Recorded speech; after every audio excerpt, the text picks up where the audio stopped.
আমি তো ভালোবাসি তোকে সিজন 2 লিখেছেন ফারজানা মনি। রাত 11টা বেজে 22 মিনিট। আকাশে রূপালি থালার মতো মস্ত বড় একটা চাঁদ উঠেছে। ঝনঝন শব্দে ট্রেনে চলছে, সাথে চলছে আকাশের চাঁদটাও। কিন্তু আবিরের চাঁদ তার কাছে নেই। নিস্তব্ধ আবির ট্রেনের জানালা দিয়ে তাকিয়ে আছে অদূর ওই আকাশের চাঁদের পানে। চোখ দুটোর পাতায় ঘুম নেই। মনটা কেন জানি অস্থির ভঙ্গিতে ছটফট করছে। বারবার চোখে ভেসে আসার সময় মেঘের কান্না ভেজা 2 চোখ। এই তো 2 ঘন্টা আগের কথা। মেঘ আবিরকে বিদায় দেওয়ার সময় অঝরে কেঁদেছিল। আবিরকে জাপটে ধরে বারবার বলেছিল, আহিয়ার আব্বু, আপনি প্লিজ একটু তাড়াতাড়ি আসার চেষ্টা করবেন। আমার আপনাকে ছাড়া একটুও ভালো লাগে না। আবির শুধু নির্লিপ্তের চোখে তাকিয়েছিল মেঘের মুখের দিকে। সে কি করে বোঝাবে মেঘকে তারও যে ভালো লাগছে না। আবার আবিরও মেঘকে শক্ত করে জড়িয়ে ধরল। তারপর হালকা ভাঙা ভাঙা কণ্ঠে বলল, মেঘ, মেঘ, হুম, আবির, আমার আমি কেন তো ভালোবাসিস বলতো? মেঘ, জানি না আবির, যদি আমি কখনো না থাকি তাহলে এত ভালোবাসবি তো? মেঘ এবার হু হু করে কেঁদে উঠল আর বলল, আপনি এমন করে কেন বলছেন আহির আব্বু? আবির এবার মেঘের 2 চোখের পানি মুছে দিয়ে ওর বন্ধ চোখে ভেজা পাতার ওপর ওষ্ঠ ছুঁয়ে বলল, এমনিতেই বলছি পাগলি, দেখলাম তুই কি বলিস। মেঘ আবারও আবিরকে শক্ত করে জাপটে ধরল। আবির মেঘের মাথায় ওষ্ঠ ছুঁয়ে বলল, মেঘ। মেঘ ভাঙা ভাঙা কণ্ঠে জবাব দিল, হুম। আবির, মানুষ মরণশীল, এই দুনিয়ায় আমরা কয়েকদিনের অতিথি মাত্র। যদি কখনো তোর আগে আমার মৃত্যু হয়, তখনও তুই আমার হয়ে থেকে যাস। কখনো কোনো অবস্থাতেই তোর বাকি জীবনটা অন্য কারো নামে লিখে দিস না। তুই মেঘ, আমৃত্যু এই এক আবিরের কাছে সীমাবদ্ধ থাকিস। দীর্ঘ কথার পর আবির থামল, কিন্তু তার হৃদয় হরিণী মেঘ, তার তো কান্না থামার কোনো নামই নেই। অতঃপর আবির নিজেকে সামলে নিয়ে হাসি হাসি মুখে মেঘকে বলল, আরে পাগলি, সবকিছু তো সিরিয়াসলি কেন নিচ্ছিস? আমি কি এর আগে কখনো শহরের বাইরে যাইনি? প্রতিবারের মতন এবারও সুস্থভাবে ফিরে আসবো আমি আমার মেঘের কাছে। আমি তো এমনি বলছি এসব কথা।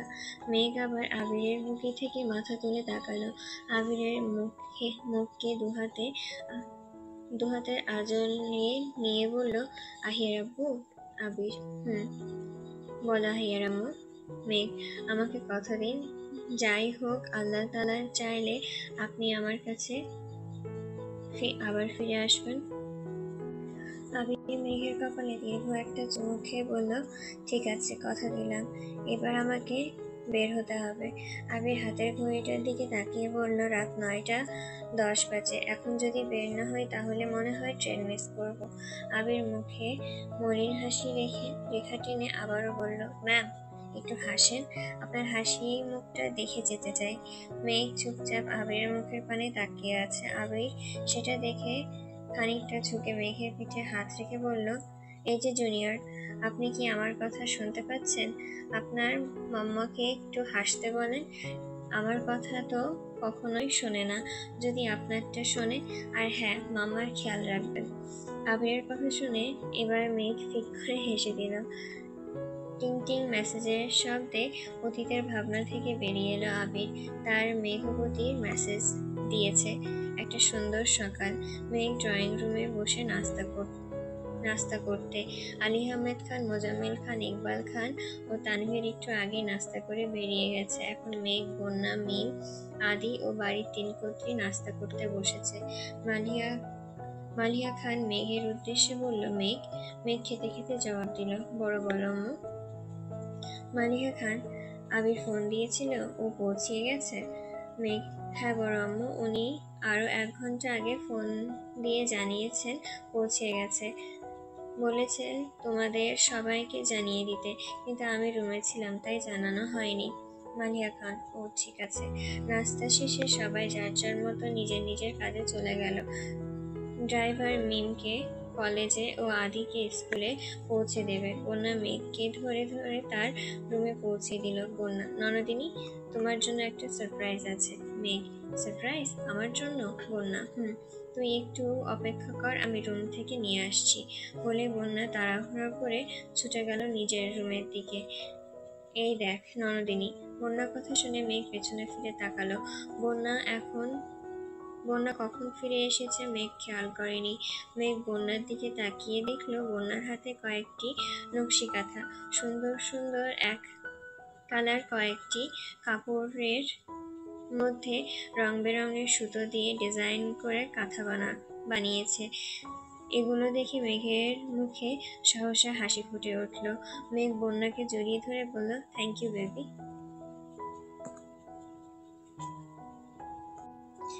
বিকেল 5:30। প্রচন্ড গরমে ঘেমে এইমাত্র তানভীর বাড়িতে ফিরেছে। রুমে এসে বন্যাকে বলল, বন্যা, আমার ফোনটা চার্জে দাও, আমি শাওয়ার নিয়ে আসছি।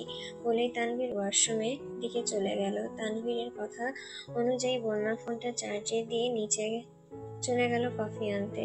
ফোন বাজছে তার আপন গতিতে, কে যেন একটার পর একটা কল দিয়েই যাচ্ছে। তানভীর অধৈর্য হয়ে ওয়াশরুম থেকে বন্যাকে ডাকতে শুরু করলো, কিন্তু মেয়েটা কোনো সাড়া পেল না। কিছুটা বিরক্ত ভঙ্গিতে গায়ে সাবান নিয়েই বাইরে বের হয়ে কল রিসিভ করলো তানভীর। দিনের শুরুতে আবির ভাইয়ের জন্য মনটা ছটফট করলেও বাকিটা সময় খুব তাড়াতাড়ি কেটে গেল মেঘের। দুপুরের পর থেকে বন্যা মিমের সঙ্গে আড্ডা দিয়েই বাকিটা সময় পার করেছে মেঘ। এই যে এখনো ড্রয়িং রুমে বসে সবার কর্মকাণ্ড দেখছে। বন্যা, ননদিনী, কফি খাবি? মেঘ, না, তুই খা। বন্যা, আমিও খাবো না, তোর ভিলেন ভাইয়ের জন্য বানাতে যাচ্ছি, খেলে বল। মেঘ কোনো উত্তর দেওয়ার আগেই সবার নজরে পড়ল সিঁড়ির দিকে। তানভীর কানের ফোন চেপে ধরে তাড়াহুড়ো করে নামছে। ওকে দেখে বোঝা যাচ্ছে কোথাও বের হচ্ছে, কিন্তু কোথায় কোথায় তার বন্যা জানে না। তাই সামনে গিয়ে জিজ্ঞাসা করলো, আপনি কি কোথাও বের হচ্ছেন? কফি বানিয়েছি, খাবেন? খেয়ে যান। তানভীর, এখন না, এখন খাবো না। আর শোনো, একটা গুরুত্বপূর্ণ কাজে যাচ্ছি, ফিরতে লেট হবে, এমনকি রাতে নাও ফিরতে পারি। আব্বু জিজ্ঞাসা করলে বলবে খুব ইম্পর্টেন্ট, তাই যেতে হবে। বন্যা আর কিছু বলার আগেই তানভীর হন্তদন্ত পায়ে খানবাড়ির গেট পেরিয়ে গেল। মেঘ আর মিম সোফায় বসে তাকিয়ে আছে। মেঘ বন্যার দিকে জিজ্ঞাসু তাকিয়ে বলল, বেবি, ভাইয়া কোথায় যাচ্ছে? বন্যা ঠোঁট উল্টিয়ে জবাব দিল, কি জানি। সারাদিনে আবিরের সাথে বেশ কয়েকবার কথা হয়েছে মেঘের। দুপুরে খাবার আগেও আবির কল দিয়েছিল। ছেলেটা শহরের বাইরে থেকেও আরো বেশি যত্ন নিচ্ছে মেঘের। ফোন দিয়ে দিয়ে খাবার, ওষুধ সবকিছুর কথা মনে করিয়ে দিচ্ছে। মেঘ এতে বরং খুশি হয়েছে। মনে হচ্ছে না আবির ভাই শহরের বাইরে এত দূরে আছে। এসব ভাবনার মাঝেই মেঘের হঠাৎ মনে হলো, লোকটা তো বলেছিল যে কাজ সেরে বিকেলের মধ্যে ফেরার জন্য গাড়িতে উঠবে, তাহলে এখন নিশ্চয়ই গাড়িতেই আছে। ভাবতেই মেঘ খানিকটা মুচকি হেসে ফোনটা হাতে নিয়ে আবিরকে একটা টেক্সট করলো। প্রায় 2 মিনিট হয়ে গেছে, কিন্তু ফোনের ওপাশ থেকে কোনো রিপ্লাই আসছে না। মেঘ মনে মনে ভাবলো, তাড়াহুড়োয় ফিরবে বলেই কি আর রিপ্লাই আর ফেরা যায়? হয়তো আবার কোনো কাজে আটকে গেছে, তাই ব্যস্ত হয়ে পড়েছে। সময় চলছে সময়ের গতিতে, তাকে আটকে রাখার ক্ষমতা এই পৃথিবীর কারণ নেই। ঘড়ির কাঁটায় গিয়ে ঠেকল রাত 9টার কাঁটায়।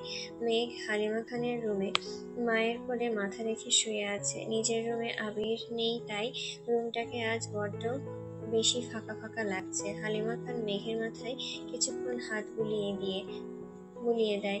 রুমে গিয়ে ঘুমাতে বলছেন, কিন্তু মেঘের একটাই কথা, আজ সে মায়ের কাছেই ঘুমাবে। এক প্রকার বাধ্য হয়ে হালিমা খান নিজেও মেঘের সাথে চলে গেলেন ওর রুমে ঘুমাতে। মেঘের শরীরটা আজ একটু বেশি ক্লান্ত লাগছে। রুমে গিয়ে বিছানায় শুয়ে ঘুমিয়ে পড়ল। ঘুমের মাঝে কেমন যেন লাগছে মেঘের। দুর্বল শরীরে চোখ মেলে তাকালো সামনের দিকে। মেঘের বারবার সামনের বড় দেওয়াল ঘড়ি, সেখানে স্পষ্ট দেখা যাচ্ছে রাত 11টা বেজে 7 মিনিট। হঠাৎ করে কেন জানি মনে হচ্ছে ঘড়ির সময়টা যেন ঝাপসা হয়ে উঠছে মেঘের চোখে। মাথাটাও ঘুরছে। মাথা বললে ভুল হবে।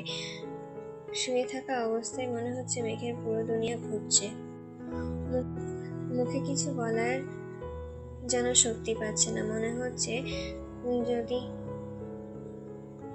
জনি দিয়ে গড়িয়ে ভেসে যাচ্ছে কোনো তরল পদার্থ। মেঘ ঝাপসা চোখে পাশে হাত রাখলো। মেঘের হাতের স্পর্শ পেয়ে মালিহা খান মেঘের দিকে ফিরে আবারও ঘুমিয়ে পড়ল। মেঘ কাঁপা কাঁপা কণ্ঠে বলল, আম্মু, এই আম্মু। কিন্তু হালিমা খান যেন আজ কিছুই শুনতে পাচ্ছেন না। এমন সময় এই বাড়ির কেউ কখনো ঘুমায় না। আজ হয়তো মেঘের সাথে হালিমা খান কি এতক্ষণে শুয়েছিল বিধায় ঘুমিয়ে গেছে। মেঘ আবারও কাঁপা কাঁপা হাতে হালিমা খানকে ডেকে উঠল, আম্মু।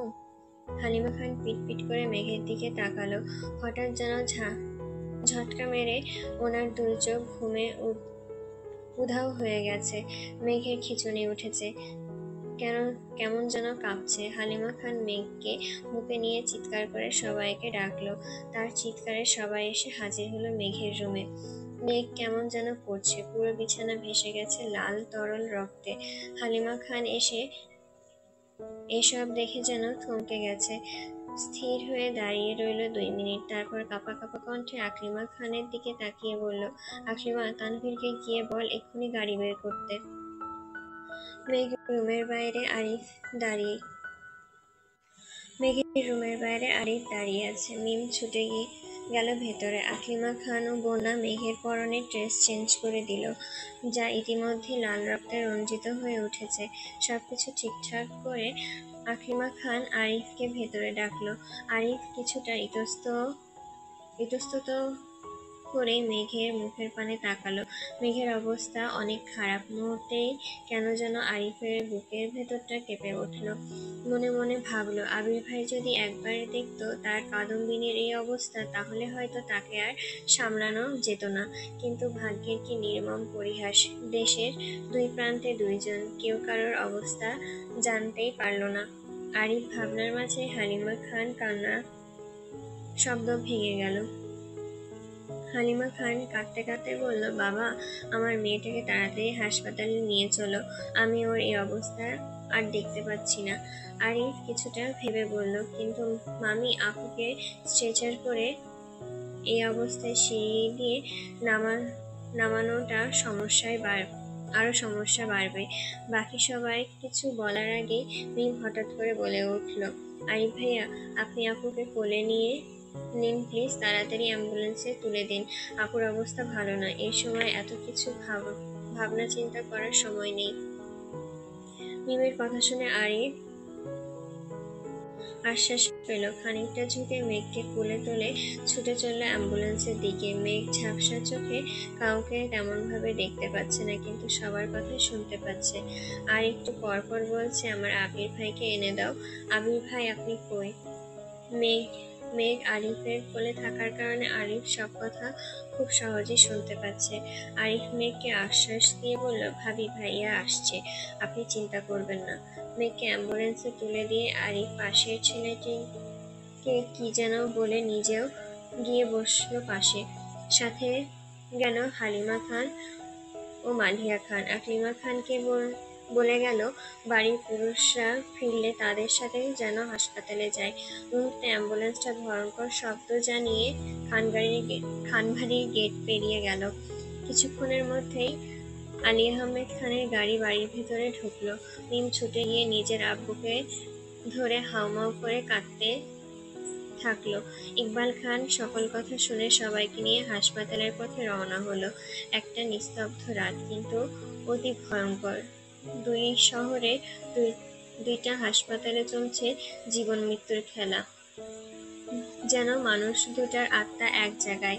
সেই মানুষ 2টার দেহ আজ পড়ে আছে আলাদা 2 হাসপাতালের বিছানায়, কিন্তু কেউ জানতে পারল না। রাত 2টা। ডাক্তার দীর্ঘ 1 ঘন্টা চেষ্টার পর মেঘের খিঁচুনি কমাতে সক্ষম হয়েছে। ইতিমধ্যে ব্লাড ও কিছুটা কমে এসেছে। ইমার্জেন্সি রুম থেকে ডাক্তার বেরিয়ে আসতে খানবাড়ির সদস্যরা এগিয়ে আসলো। ইকবাল খান ডাক্তারকে প্রশ্ন করলেন, ডাক্তার, মেঘের অবস্থা এখন কেমন? ডাক্তার, এখন মোটামুটি ভালো, খিঁচুনি ও ব্লিডিং দুটাই কমে এসেছে। পেশেন্টকে ঘুমানোর ইঞ্জেকশন দেওয়া হয়েছে, আপাতত পেশেন্টের রেস্টের প্রয়োজন। ডাক্তারের মন্তব্য শোনার পর আরিফ প্রশ্ন করলো, আমরা কি এখন ভাবির সাথে দেখা করতে পারি? ডাক্তার, পারেন, কিন্তু একসঙ্গে সবাই যাবেন না এবং ভেতরে কোনো কথা বা কান্নাকাটি করা যাবে না। আর হ্যাঁ, দুইজন দায়িত্ববান অভিভাবক আমার কেবিনে আসুন। বলেই ডাক্তার কেবিনের দিকে চলে গেল। ইকবাল খান আলী আহমেদ খানের উদ্দেশ্যে বললেন, ভাইজান, সবটাই তো শুনলেন, আমরা তো মেঘের সাথে দেখা করতে যাব। আমি আর আরিফ ডাক্তারের কেবিনে যাচ্ছি। আলী আহমেদ খান, ঠিক আছে। এবার আলী আহমেদ খান মোজাম্মেল খানের উদ্দেশ্যে বলল, মোজাম্মেল, আর কতক্ষণ স্তব্ধ হয়ে বসে থাকবে? চলো, মেয়েকে দেখতে যাবে। মোজাম্মেল খান ভাইয়ের কথায় কোনো উত্তর দিল না। উঠে এসে ভাইকে জড়িয়ে ধরে হুম করে কেঁদে দিলেন। ভাঙা ভাঙা কণ্ঠে বললেন, ভাইজান, আমার একটা মাত্র মেয়ে, ওর কিছু হলে আমি সইতে পারবো না। ভাইজান, ডাক্তারকে বলেন বেস্ট চিকিৎসাটা দিতে, যত টাকা লাগে আমি দেব। বলে আবারও কান্নায় ভেঙে পড়লেন। আলী আহমেদ খান মোজাম্মেল খানকে সামলাতে হিমশিম খাচ্ছে। তিনি নিজেও হার্টের রোগী, একবার স্ট্রোক করেছেন। ইকবাল খান মোজাম্মেল খানকে সরিয়ে এনে একটা চেয়ারে বসালেন। মোজাম্মেল খান ইকবাল খানের দিকে তাকিয়ে মেজাজি কণ্ঠে বলে উঠল, কোথায় তোমাদের গুণধর ছেলে আবির? আমি ওকে আমার মেয়ের দায়িত্ব দিয়েছিলাম। বাড়িতে যে কোনো সময় মেঘের বিপদ হতে পারে জেনেও সে কেন ফোন অফ করে রেখেছে? তাকে এক্ষুনি খবর দেওয়ার ব্যবস্থা করো। বলো রাজশাহী থেকে এই রাতে গাড়িতে বাড়ি ফিরতে। বাড়ির সকলেই অবাক লোচনে তাকিয়ে আছে মোজাম্মেল খানের দিকে। কথায় আছে, পুরুষ মানুষ কাঁদে না, কাঁদতে নেই, কিন্তু আজ যেন মোজাম্মেল খান সেই নিয়ম মানতে নারাজ। সবসময় শক্তপোক্ত হয়ে থাকা মানুষটাও আজ মেয়ের চোখে কাতর। একমাত্র মেয়ের এই অবস্থা দেখে নিজেকে আর সামলাতে পারছে না। এসব দেখে হালিমা খান মুখে আঁচল দিয়ে ফুপিয়ে কাঁদছে। আসবো, আসবো। আরিফের কণ্ঠ পেয়ে ডাক্তার সামনে তাকিয়ে দেখলো আরিফ ও ইকবাল খান দাঁড়িয়ে আছে। ডাক্তার, আসুন। ওরা সামনে এগিয়ে গিয়ে চেয়ারে বসলো। ডাক্তার ইকবাল খানের উদ্দেশ্যে বললেন, দেখুন মিস্টার খান, সত্যি এটাই যে আপনাদের পেশেন্টের অবস্থা খুব একটা ভালো না।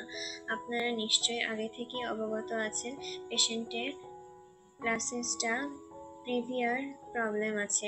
মূলত এই কারণেই এত রক্তক্ষরণ। আপনারা অতি শীঘ্রই রক্তের ব্যবস্থা করুন। ডাক্তারের কথার মাঝে আরিফ বলল, রক্তের ব্যবস্থা করা আছে। ডাক্তার, রক্ত কখন লাগবে শুধু জানাবেন। ডাক্তার, ঠিক আছে। পেশেন্ট আজ রাতেই হসপিটালে অবজারভেশনে থাকুক। যদি এর মাঝে কোনো সমস্যা না হয় তাহলে আলহামদুলিল্লাহ, কিন্তু যদি আবারও ব্লিডিং শুরু হয় তাহলে সম্পূর্ণ ব্যাপারটা আমাদের হাতের বাইরে চলে যাবে। ইকবাল খান চিন্তিত কণ্ঠে জিজ্ঞাসা করলেন, তাহলে উপায় কি ডাক্তার? ডাক্তার, আমি ইতোমধ্যেই আমাদের সিনিয়র ডাক্তারের সাথে যোগাযোগ করেছি। উনি রেকমেন্ড করেছেন যে পরবর্তীতে আবারও কোনো সমস্যা হলে ঢাকা হাসপাতালে নিয়ে যাওয়ার জন্য। এই সমস্যার বেস্ট চিকিৎসা ওই জায়গাতেই পাওয়া যাবে। ঢাকা হসপিটালে অনেক সিনিয়র ডাক্তার আছে যারা আমাদের থেকে অনেক বেশি পারদর্শী। আপনারা আল্লাহকে ডাকুন যেন সমস্যা আর না বাড়ে। আমি এখনো শিওর না, বাট পেশেন্টের অবস্থা যদি উন্নত না হয় তাহলে হয়তো পেশেন্টের 8 মাসের সিজার করা লাগতে পারে। ডাক্তারের কথা শুনে আরিফ ও ইকবাল খান কেবিনের বাইরে চলে আসলো। ইতিমধ্যেই সকলেই মেঘের সাথে দেখা করতে চলে এসেছে। চঞ্চল মেয়েটা আজ কোনো কথা বলছে না। তার নিথর দেহটা হসপিটালের বিছানায় পড়ে আছে, শুধু নিঃশ্বাসের ওঠানামা ছাড়া পুরো দেহই নিস্তব্ধ। ইকবাল খান ও আরিফকে দেখে খানবাড়ির সদস্যরা এগিয়ে এসে জানতে চাইল, ডাক্তার কি বলেছেন। ইকবাল খান ওনাদের তেমন কিছু জানালেন না, শুধু বললেন সবাই আল্লাহকে ডাকো। মেঘের যদি সকালের মধ্যে সম্পূর্ণ সুস্থ না হয় তাহলে তাকে ঢাকার হাসপাতালে শিফট করার হবে। এই কথা শুনে সকলের চোখে জল ফেলছে। ওইদিকে বন্যা বারবার তানভীরকে কল দিয়ে যাচ্ছে, কিন্তু বরাবরের মতোই এখনো ফোন বন্ধ। বাধ্য হয়ে এবার রাকিবকে ফোন দিল বন্যা। বন্যার কণ্ঠ পেয়ে রাকিব ফোনটা তানভীরের কাছে নিয়ে দিল। তানভীর, হ্যালো। ফোনের ওপাশ থেকে তানভীরের কণ্ঠ পেয়ে বন্যা ফুঁপিয়ে কেঁদে উঠল। বন্যার কান্নার শব্দ পেয়ে তানভীর শান্ত কণ্ঠে বলল, বন্যা প্লিজ শান্ত হও, সব ঠিক হয়ে যাবে। বন্যা ভাঙা ভাঙা কণ্ঠে বলল, আপনি কোথায়, কেন আসছেন, কেমন আছেন? তানভীর, আমি রাজশাহীতে ভালো আছি, তুমি প্লিজ একটু শান্ত হও। বন্যা, রাজশাহীতে কেন? সেখানে তো আবির ভাইও আছে, উনি কি জানেন মেঘের এই অবস্থা? তানভীর, না, জানে না। বন্যা, কেন, আপনারা কি তাকে কিছু বলেননি? তানভীর, না। বন্যা, কেন কেন বলুন তো? তানভীর, কারণ সে এখন শোনার অবস্থায় নেই। কথাটা কর্ণকুহরে পৌঁছাতেই বন্যা আঁতকে উঠে জিজ্ঞাসা করল, কি হয়েছে আবির ভাইয়ার? তানভীর চুপচাপ। ফোনের ওপাশ থেকে আর কোনো কথা শোনা যাচ্ছে না। বন্যা, বলুন না কি হয়েছে আবির ভাইয়ার, প্লিজ আমাকে সবকিছু খুলে বলুন। তানভীর কথা বলতে পারছে না, মনে হচ্ছে কণ্ঠ ভেঙে ভেঙে আসছে। ভাঙা ভাঙা কণ্ঠে বলল, বন্যা, আমি এত কিছু আর সইতে পারছি না। এইদিকে ভাইয়ার অ্যাক্সিডেন্ট হয়ে হাসপাতালে ভর্তি, অন্যদিকে বনুর অবস্থাও ভালো না।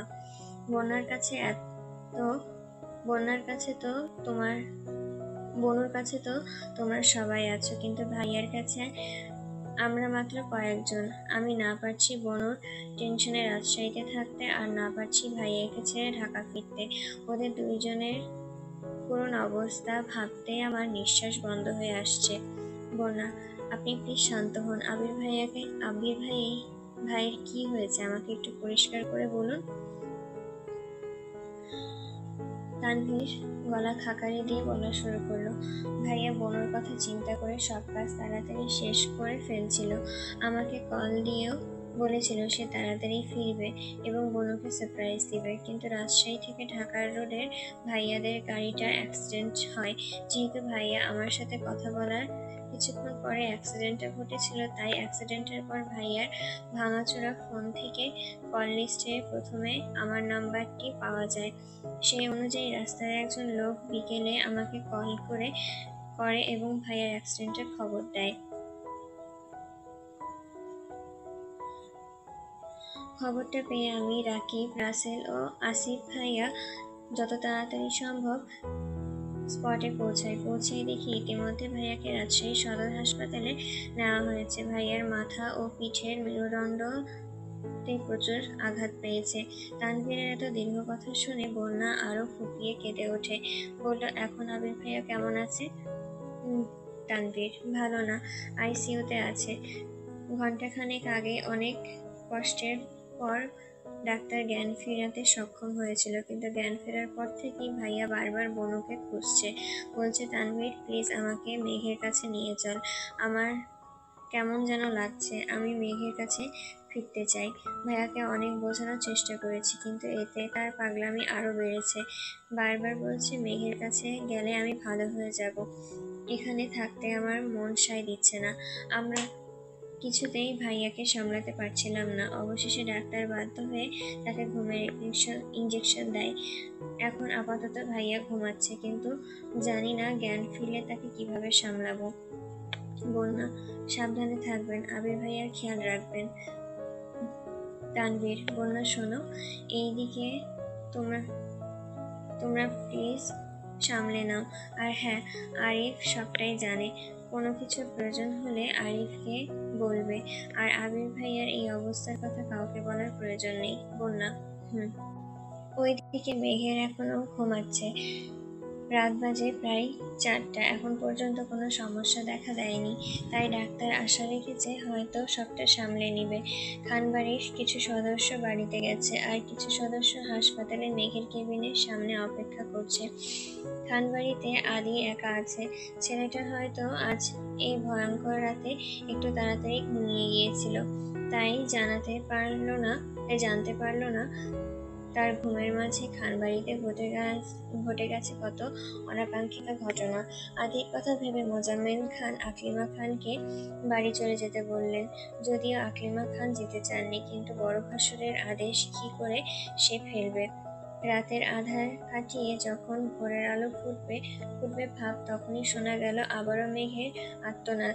সকলে ছুটে গেল মেঘের কেবিনের দিকে। সেই এসে দেখলো আবারও ব্লিডিং শুরু হয়েছে। আরিফ ও ইকবাল খান ছুটে গেলেন ডাক্তারের কাছে। ডাক্তার এসে সবটা দেখে আলী আহমেদ খানের দিকে তাকিয়ে বললেন, মিস্টার খান, আমাদের হাতে আর কিছুই নেই। আপনারা আল্লাহকে ডাকুন আর পেশেন্টকে অতি তাড়াতাড়ি ঢাকা মেডিকেলে শিফট করার ব্যবস্থা করুন। আই আম সরি বলে ডাক্তার কেবিন থেকে বেরিয়ে চলে গেল। আলী আহমেদ খান হঠাৎ দাঁড়িয়ে থেকে বসে পড়ল। আরিফ ছুটে এসে আগলে ধরল তার বড় মামাকে। ইকবাল খান হঠাৎ পরিস্থিতি সামাল দিতে হাতে থাকা মেঘের রিপোর্টের ফাইল দিয়েই আলী আহমেদ খানকে বাতাস করা শুরু করলো। আলী আহমেদ খান অঝরে ঘামছে। পানি নিয়ে আসে তার বড় আব্বুর জন্য। ভাইজান, তুমি একটু শান্ত হও, দেখবে সব ঠিক হয়ে যাবে। মহান আল্লাহ তাআলা নিশ্চয়ই আমাদের এই পরিস্থিতি থেকে রক্ষা করবেন। মোজাম্মেল খানের ভাঙা কণ্ঠস্বর শুনে আলী আহমেদ খান চোখ মেলে তাকালো, কাতর কণ্ঠে বলল, তোরা কেউ আমার আমিরকে খবর দে। ইকবাল খান, তুমি চিন্তা করো না ভাইজান, আবিরের সাথে আমরা যোগাযোগ করার চেষ্টা করছি। আরিফ অসহায় দৃষ্টিতে সকলের মুখের পানে তাকিয়ে আছে। সে চাইলেও এই পরিস্থিতিতে কিছু বলতে পারছে না। আবির কোথায় এবং কেমন আছে সেটা জানলে হয়তো পরিস্থিতি আরো অস্বাভাবিক পর্যায়ে চলে যাবে। বন্যা এক নজর আরিফের দিকে তাকিয়ে তারপর বাকি সবার দিকে তাকালো। কি অসহায় সেই দৃষ্টি! সবটা জানার পরেও চুপ করে মুখ বুজে থাকার কষ্ট বন্যাকে তিলে তিলে ক্ষয় করছে। ভাই, অ্যাম্বুলেন্স রেডি। ভাবিকে এখনই নিয়ে যেতে হবে। এলাকার এক ছোট ভাইয়ের কণ্ঠ শুনে আরিফ পেছন ঘুরে তাকালো, তারপর সবাইকে নিয়ে পা দিল আরেক নতুন গন্তব্যে, যার নাম ঢাকা মেডিকেল কলেজ হাসপাতাল। তানভীর। আবিরের চিৎকার শুনে তানভীর, রাকিব, রাসেল ও আসিফ ছুটে আসলো। আবিরের ঘুম ভেঙেছে। আল্লাহ জানে এখন আবার কি কি প্রশ্ন করে। তানভীর, কি হয়েছে ভাইয়া, কিছু লাগবে? আবির, তোকে কতবার বলেছি আমি বাড়ি ফিরতে চাই, ব্যবস্থা কর জলদি। তানভীর, কিন্তু ভাইয়া তুমি তো অসুস্থ। আবির, আমি ঠিক আছি, ইমিডিয়েটলি আমায় ঢাকায় ফেরার ব্যবস্থা কর। তানভীর এবার উত্তেজিত কণ্ঠে বলল, ভাইয়া প্লিজ শান্ত হও। অতিরিক্ত উত্তেজনা ও টেনশন তোমার মাথার ক্ষতস্থান থেকে আবারও রক্তক্ষরণ হচ্ছে। আবির, হোক, তাও আমি বাড়ি ফিরতে চাই। আবির বেডের আশেপাশে তার নিজের ফোনটা খুঁজলো। দেখলো সাইড টেবিলে এক কর্নারে তার ভাঙাচোরা ফোনটা পড়ে আছে। আবির চোখ ঘুরিয়ে তাকালো তানভীরের দিকে। তানভীর, তোর ফোনটা দে তো।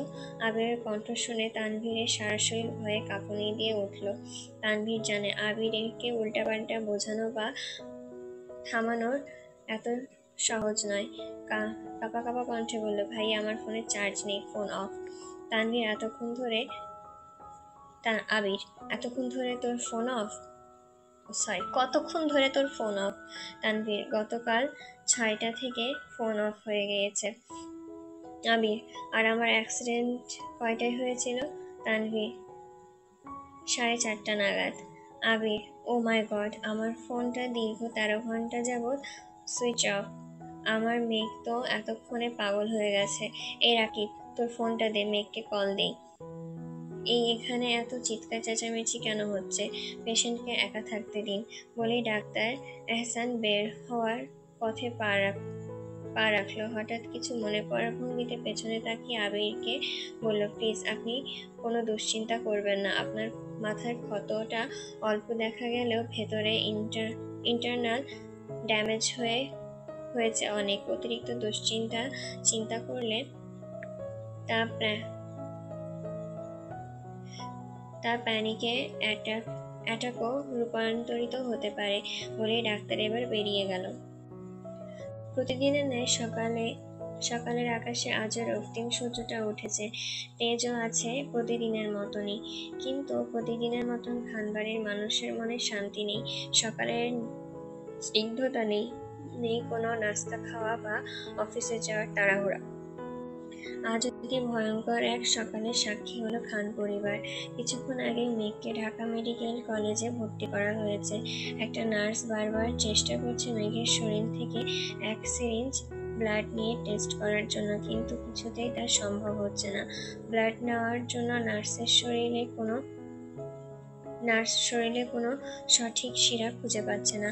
এদিকে ব্লাড টেস্ট করে ব্লাড দেওয়ার অতি জরুরি। ইতিমধ্যে খান পরিবারের ডাক্তারের পরামর্শ অনুযায়ী 7 ব্যাগ রক্তের জোগাড় দিয়েছে, কিন্তু কিছুতেই তা সম্ভব হচ্ছে না। এতক্ষণে মেঘের পেটের ব্যথা শুরু হয়েছে। মেয়েটা ব্যথায় কুঁকড়ে আছে, ঝাপসা চোখে কিছুই দেখতে পাচ্ছে না। তাও তার বন্ধ দু চোখ ব্যর্থ চেষ্টা করছে আবিরকে খোঁজার। চোখ বন্ধ করে বারবার একটা কথাই বলছে, আমার আবির ভাইকে এনে দাও কেউ।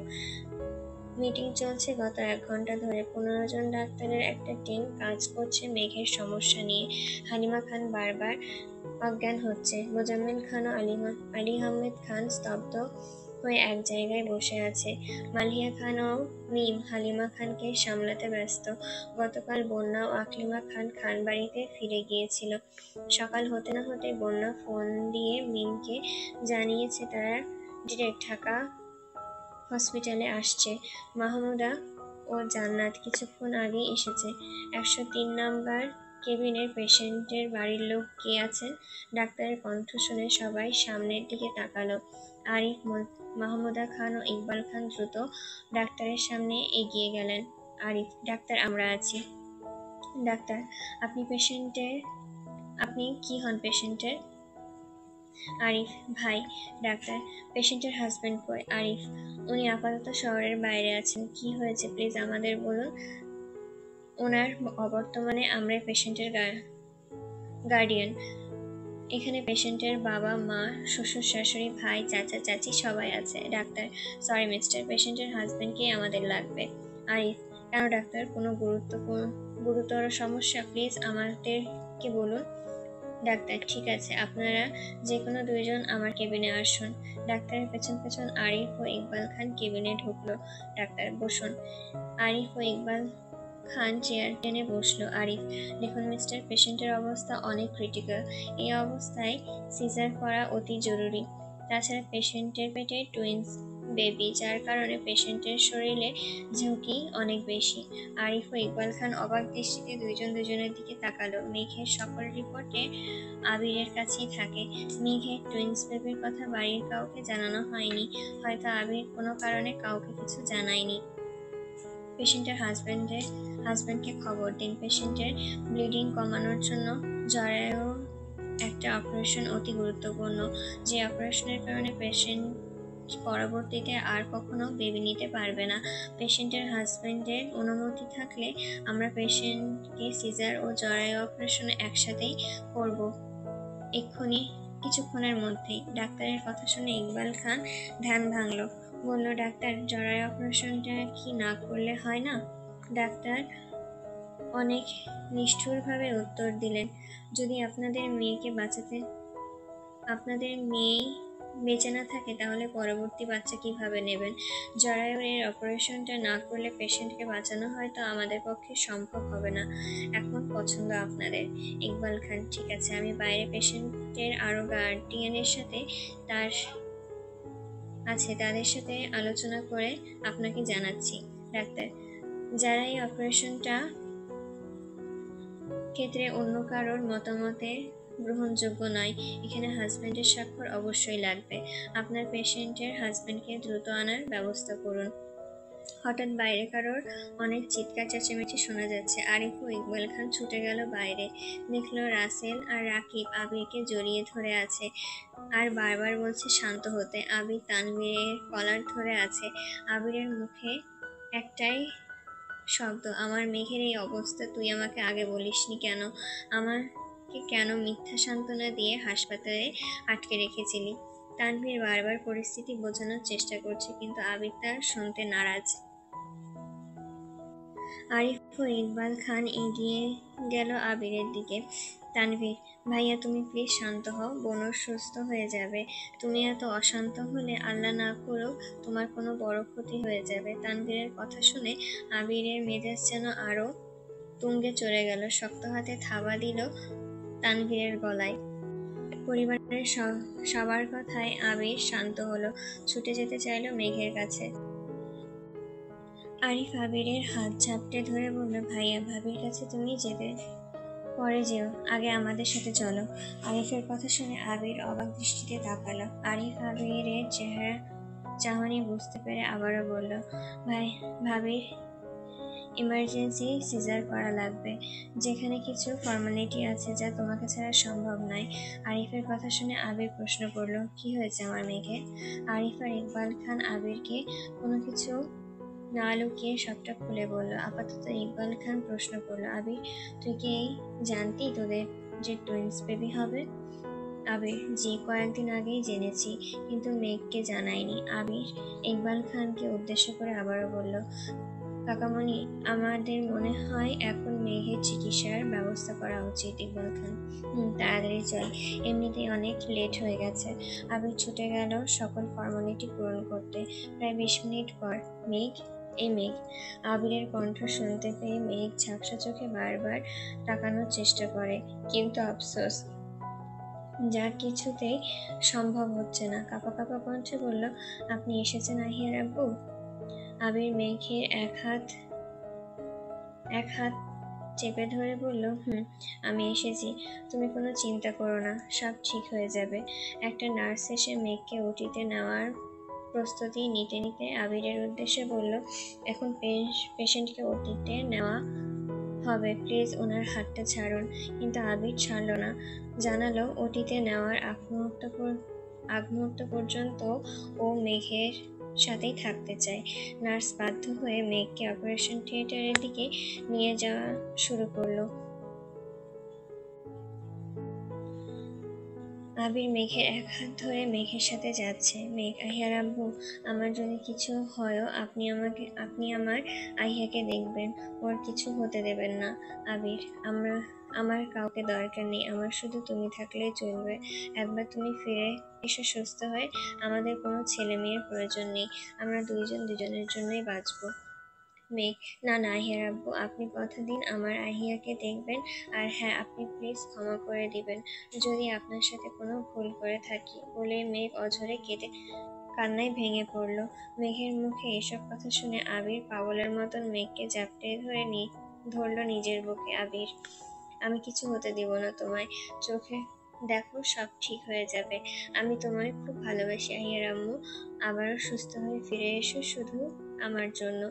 মেঘকে জড়িয়ে ধরে আবিরের কান্না দেখে ডাক্তার, নার্স সহ সকলে স্তব্ধ। ডাক্তারের ইশারা পেতে আরিফ আর ইকবাল খান আবিরকে টেনে দূরে সরালো, কিন্তু তাও মেঘের হাত থেকে আবিরের হাতটা কেউ সরাতে পারল না। যখন অপারেশন থিয়েটারের সামনে চলে আসলো, আবির বাধ্য হয়ে মেঘের হাত ছাড়লো। ধপাস করে বসে পড়লো অপারেশন থিয়েটারের বাইরে। অপারেশনের আশেপাশে সবাই এক পাগল প্রেমিক অথবা এক পাগল স্বামীর জন্য দেখায় ব্যস্ত। অনেকেই আবির আর মেঘের ভালোবাসা দেখে স্তব্ধ হয়ে গেছে। এক হাতে ব্যান্ডেজ, এক পায়ে ব্যান্ডেজ, মাথায় ব্যান্ডেজ নিয়ে হাসপাতালের অপারেশন থিয়েটারের সামনে ফ্লোরে বসে আছে আবির। এতক্ষণে মাথায় সাদা ব্যান্ডেজটাও ভিজে এসেছে রক্তে। বারবার হাতের উল্টো পিঠ দিয়ে নাক মুছছে আবির। 2 হাত ভিজে গেছে রক্তে, কিন্তু সেই দিকে কোনো খেয়াল নেই। মিস্টার আবির। দীর্ঘ 1 ঘন্টা পর ডাক্তারের কণ্ঠ পেয়ে আবির মাথা তুলে তাকালো। তাড়াহুড়ো করে দাঁড়িয়ে প্রশ্ন করলো, ডাক্তার, আমার মেঘ কেমন আছে? ডাক্তার হাসি মুখে উত্তর দিল, আপনি প্লিজ টেনশন করবেন না, সুসংবাদ আছে। আবির, সুসংবাদ? ডাক্তার, জি, একটা ও, অপারেশনটা সাকসেসফুল। আপনার মাশাআল্লাহ দুটো ফুটফুটে সন্তান হয়েছে, একটা ছেলে এবং একটা মেয়ে। আবির খানিকটা মলিন মুখে প্রশ্ন করলো, আর আমার মেয়ে?